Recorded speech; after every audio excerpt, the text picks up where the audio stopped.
কার্গোতে ওঠার জন্য লম্বা লাইন তড়িঘড়ি করে উঠে যাচ্ছেন সবাই। মালামাল নিয়ে অপেক্ষা করতেও দেখা যাচ্ছে অনেককে, যাদের সবার উদ্দেশ্য ছিল সীমান্ত পাড়ি দিয়ে যুক্তরাষ্ট্রে প্রবেশ করা। স্থানীয় সময় সোমবার মেক্সিকোর দক্ষিণ পূর্বাঞ্চলের কোয়াৎজাকোয়ালকস শহরে অভিবাসীদের কার্গো ট্রেনে ওঠার জন্য অধীর আগ্রহে অপেক্ষা করতে দেখা যায়।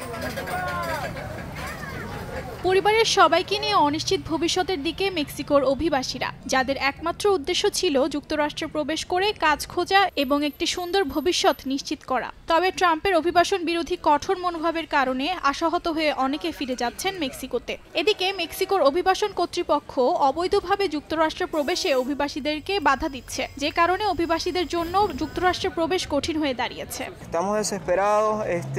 আমরা মেক্সিকো যেতে চাই, আমাদের আত্মীয়রা সেখানে অপেক্ষা করছে। সেখানকার সীমান্তে কাজও পাওয়া যায়, এখানে কোনো কাজ নেই। আমরা মরিয়া হয়ে উঠেছিলাম, সীমান্ত পার হতে চেয়েছিলাম, তবে মেক্সিকোর অভিবাসন কর্তৃপক্ষের জন্য তা অসম্ভব হয়ে উঠেছে। আমরা জানি না সীমান্তে আমরা কিভাবে পৌঁছাবো। আমি এখানে 3 মাস ধরে আছি, কিন্তু এখনো অনুমতি পাইনি। যুক্তরাষ্ট্রের নবনির্বাচিত প্রেসিডেন্ট ডোনাল্ড ট্রাম্প তার নির্বাচনী প্রচারণায় প্রতিশ্রুতি দিয়েছিলেন অভিবাসন সংকটের সমাধান করবেন। জন্মসূত্রেও নাগরিকত্ব বাতিল করতে চান ট্রাম্প। অর্জিতা শেহজিন, সময় সংবাদ।